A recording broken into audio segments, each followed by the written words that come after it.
Hey, what's going on, everybody? Welcome back to another Mailbag. If you don't know what this series is, I basically answer your questions around once a week. That's what I try and do. You can leave your questions down in the comment section below if I don't answer them in this video, and I will try and answer them in the next Mailbag. Don't leave trade questions, though. I'm saving those for Eric's Trade Talk videos. Now, I know some of you watching this probably only watch my videos, but I do suggest that you check out some of my streams, whether it's a post-game stream or one of my podcasts, which air around 3 to 4 p.m. on Monday, Wednesday, and Friday. Those I think are a lot of fun. You can interact with me live and you can ask me questions there if I don't get to them in this Mailbag series. So with that being said, let's jump into your questions from the past week. Alex21 says, hey, do you think if the Blazers miss the playoffs that Terry Stotts will be fired?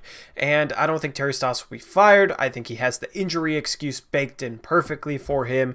I think Olsha will just say, hey, look at what happened to our roster. They got super injured, and what do you expect the coach to do? I expect the coach to do more than he's doing. I've been vocal of some of my criticisms of Terry Stotts that I don't think are affected due to the injuries, but I think that he'll retain his job because of the injuries. I think another reason why he'll retain his job no matter what is because he just signed a contract extension, and I don't think Jody Allen will want to eat that salary, paying him money when he's not the head coach of the team. I also don't think that Jody Allen will be aggressive in terms of firing Stotts because I think she'll defer to Neil Olshey, and I don't think Neil Olshey is going to want Stotts gone. Therefore, I think Terry Stotts will be here next season. Segueing off of that, Embarking Box says, who are your top choices to replace Stotts if we do end up letting him go? I definitely wouldn't mind someone like Ime Udoka or Becky Hammon. Ime Udoka is a good option in my opinion. I'd also like former Spurs assistant Ettore Messina.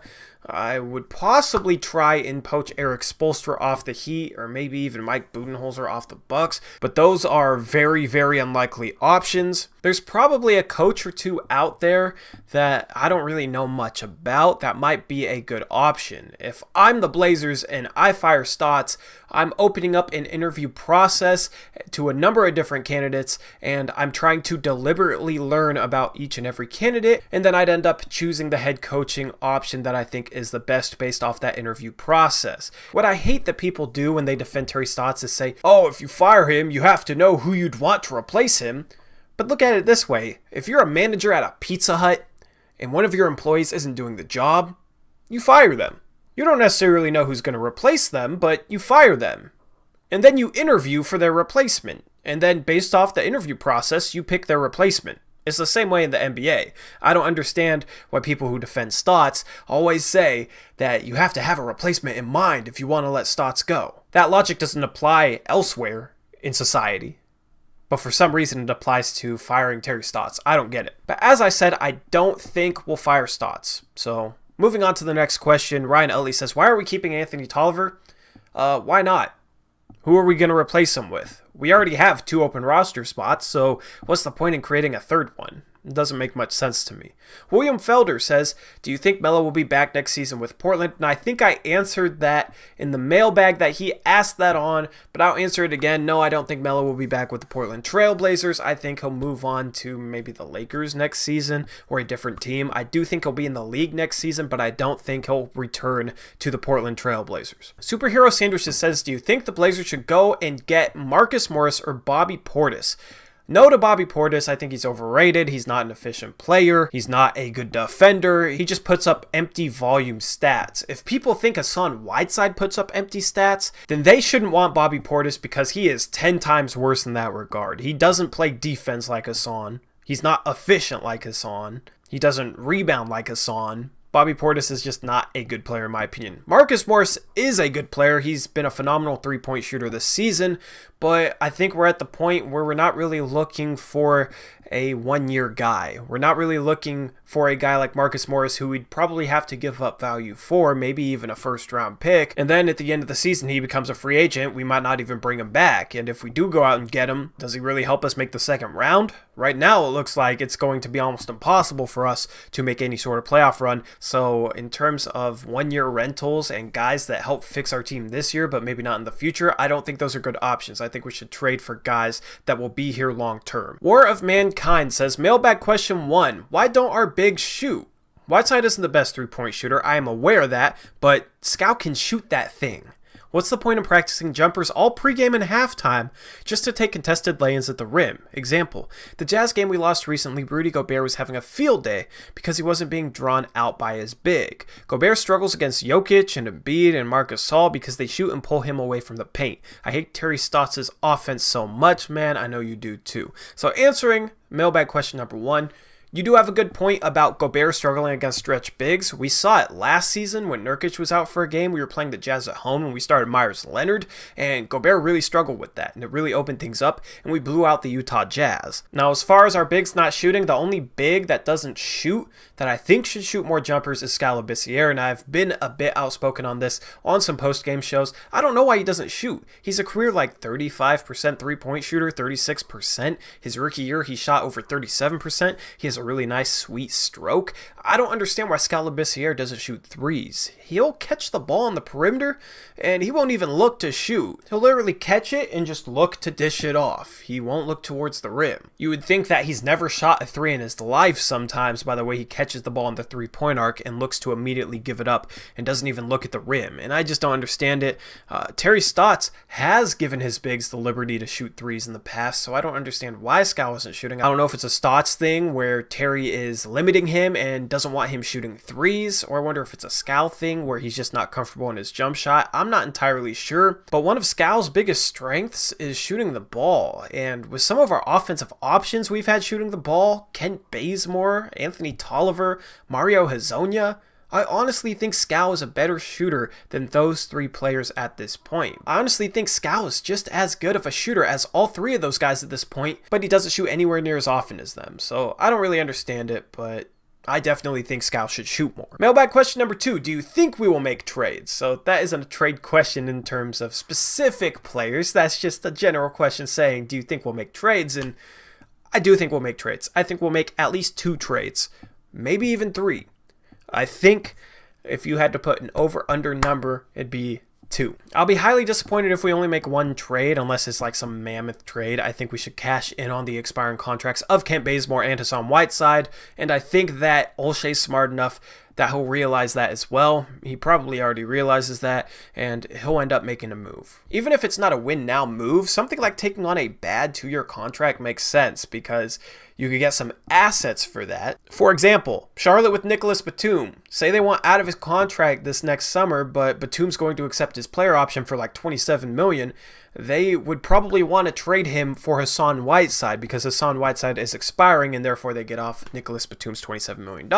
And Portland could get some assets for that, and then next season Portland would have the expiring contract of Nicholas Batum to match salary in a trade at the trade deadline, instead of letting their expiring contracts this year run out and then not having the proper salary to make a trade next season. I think at least we'll do something like that. And then last question, there wasn't many questions. I know the views are kind of down because the team's been struggling, which kind of sucks. So go ask a question down below. Try and make it unique. It can be about anything. It can be about the NBA. It can be about a number of different things. I'm open to whatever. But last question, we got Kyle Campbell who says, how do you feel about picking up Jeff Green as another option off the bench?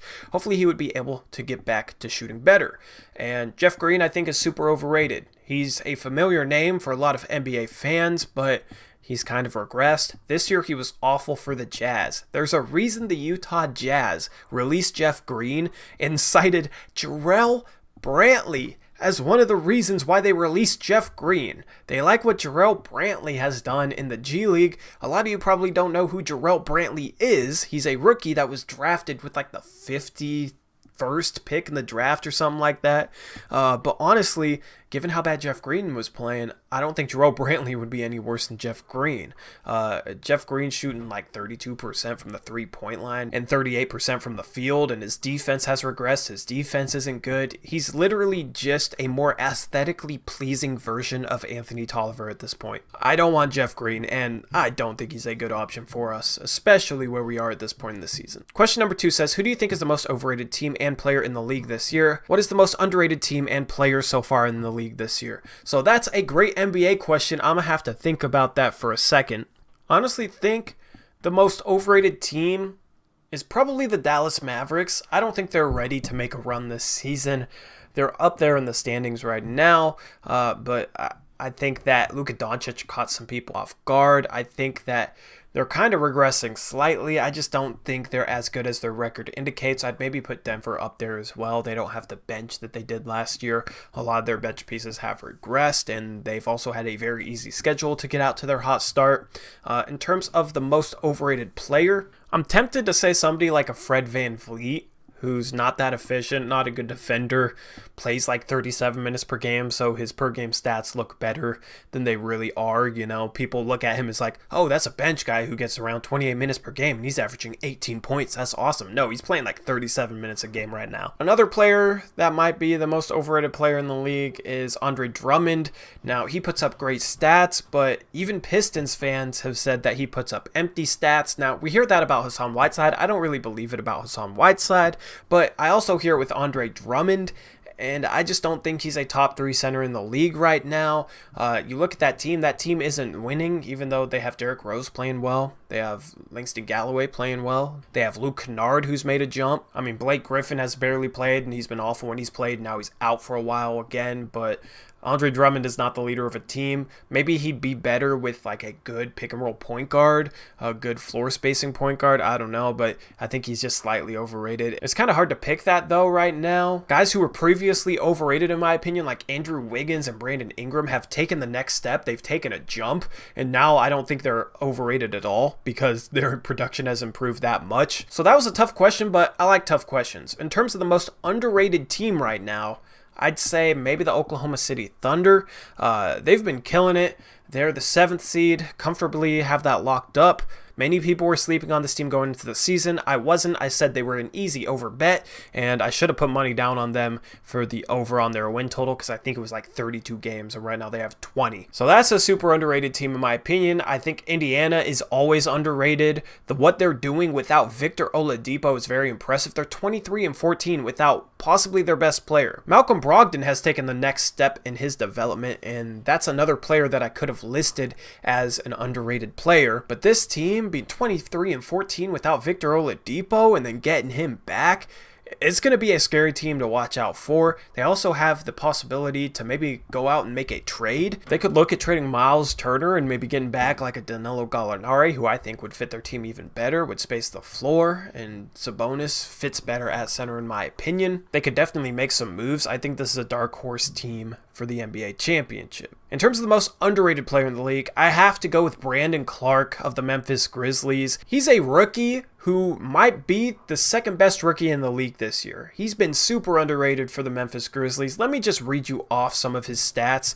He's playing 21 minutes per game, and in those 21 minutes, he's getting almost 13 points per game, 6 rebounds. He's also getting almost a block. He's a very good defender, but his efficiency is insane. He's shooting 64% from the field, and he's making about half a three a game and shooting 43%. He wasn't known as a three-point shooter coming into the league, but he's shooting 43%. His true shooting percentage is 68%. And when you look at his per 36 minutes, he's getting 21 points, 9.5 rebounds, over 2 assists, and 1.5 blocks. That's insane production for a rookie. He's not really all that well known. He's been really good for the Memphis Grizzlies off the bench, and I think he'll end up being a Montrezl Harrell level player at some point in his career. You look at Montrezl Harrell's per 36 minute stats before he kind of blew up, and it looked a lot like Brandon Clark's, and I was saying, watch out for Montrezl Harrell blowing up in the next couple years, because if he starts getting more minutes, more and more people are going to realize that on a per minute basis, Montrezl Harrell's balling out. Brandon Clark could be another one of those guys. He's super underrated. I am a bit biased. I am a Gonzaga fan. Brandon Clark did go to Gonzaga, but I think he's super underrated right now. Also, props to the Grizzlies for possibly having the 2 best rookies this season. Getting John Morant and Brandon Clark, that's a terrific draft for them. So anyway, that wraps up this mailbag. I hope you guys enjoyed. As I said, ask your questions down in the comment section below. Give me more for next week. And with that, I'm out of here. I'll see you guys later. Have a good day. Peace out. Go Blazers.